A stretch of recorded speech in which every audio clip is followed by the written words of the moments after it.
Attorney General Gentner Drummond announcing this week that his office will work with the OSBI to conduct a thorough investigation of potential wrongdoing involving the Oklahoma Department of Tourism and Swadley's Barbecue. The controversy led to the resignation of the department's director, Jerry Winchester, who's been replaced by a familiar face in Oklahoma government. Capitol correspondent Jason Doyle joins us now with more on that. Jason? That's right, Rich. Executive Director Shelley Zumwalt has taken the reins of the Tourism and Recreation Department at a time when tourism is bringing in record revenue and while trying to ensure taxpayer dollars are guarded from misuse. Travel okay, your way. The Oklahoma Tourism and Recreation Department has gone through some changes since last year's scandal involving Swadley's Barbecue and State Park restaurants surfaced. Replacing the former executive director, Jerry Winchester, is Shelley Zumwalt. She's the former director of the Oklahoma Employment Security Commission who helped the agency handle the overwhelming unemployment claims at the start of the pandemic. She's already receiving praise just 3 months on the job. I have seen progress. First of all, with the new director, Shelley Zumwalt, I think is doing a great job. Shelley did a great job at OSC. For her to come out and say, hey, we've got some issues. We've got some budget problems. We've got some other problems. It's like anything else. Let's identify and be honest. We've got some things we need to take care of. Senator Roger Thompson feels the Tourism and Recreation Department is going in the right direction again, but would like to make some changes to how the agency is managed. I do believe we need to put the commission back in place at tourism. And the legislature needs oversight. We need a commission that's going to help us with that oversight. There's no doubt there's been misspending of money. And so part of that responsibility is going to go to those who misspent money or those who authorized the misspending. I get that. But a lot of that responsibility comes back to the legislature to make sure that we have the structure in place to make sure it does not happen again. If passed, Senate Bill 3 would give the commission more than an advisory role. It would hire the executive director instead of the governor. They need to be more than an advisory. So my bill puts the commission back in place as a decision-making board. The members will still be appointed by the governor, confirmed by the Senate.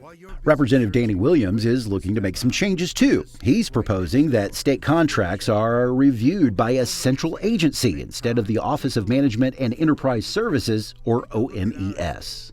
And my goal is to take it back and make it an individual agency because it's contracts for the state of Oklahoma.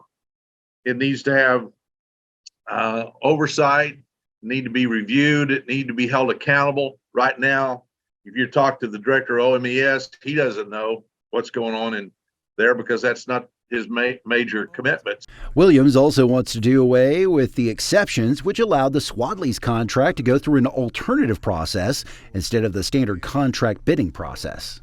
My bill is to go in and limit the exemptions. If we had not had an exemption for tourism, we wouldn't be in this place right now. Because if it had to go through the normal process, we would have come up with, I think, a reasonable agreement that works. Of course, the big focus is on what entity will replace Swadley's as the restaurant operator within 6 state parks. That's what Director Zumwalt is working on with her staff this week in Southeast Oklahoma. I hadn't been to Broken Bow and the lodge here at Beaver's Bend in about probably 5 years. And so we came down here as a team to work on our planning for the year. The Tourism and Recreation Department has started the process by inviting potential vendors to the parks. We realized that we needed to answer some questions and really provide transparency to vendors that might be interested because it is a little bit different than, a business opportunity that private businesses are used to. They'll keep this information gathering period for vendors open until February 10th. The department will then create the request for proposals in which potential vendors can submit their bid to manage state park restaurants.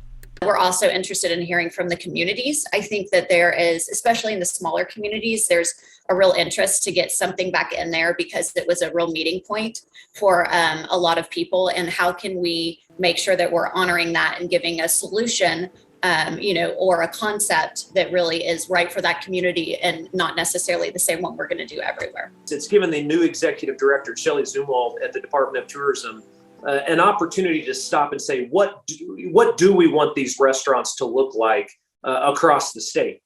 Beaver's Bend is different than Little Sahara. Beaver's Bend is different than Robbers Cave. Lieutenant Governor Matt Pinnell, who also serves as Secretary of Tourism, Wildlife, and Heritage, is confident in the process Zumwalt is using. I'm very optimistic that we will have a new vendor in those restaurants, hopefully by the end of the first quarter, beginning of the second quarter. But we have food truck operations, grab and go operations at many of our state parks today because they are so popular, and our state parks are really full today. The tourism department reported a record economic impact of $10 billion in 2021. It's a huge driver for us economically in the state of Oklahoma. I say it all the time that tourism is the front door to economic development. Pinnell and Zumwalt are encouraging Oklahomans to discover what Oklahoma state parks have to offer. In fact, Zumwalt suggests a trip to Grand Lake to see some unusual residents.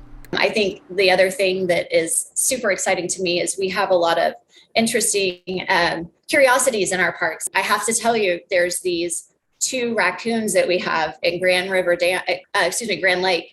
They're leucistic raccoons, but because I didn't think I'd remember that, I started calling them ghost raccoons, and because they're white and they're amazing. And I'm like, we need to get these guys on something because they're amazing. We have beautiful parks. Oklahoma is a great state to visit. We want to continue to be a great place to visit. Those possible legislative changes to the Department of Tourism will be considered during the upcoming session, which kicks off on January 6th.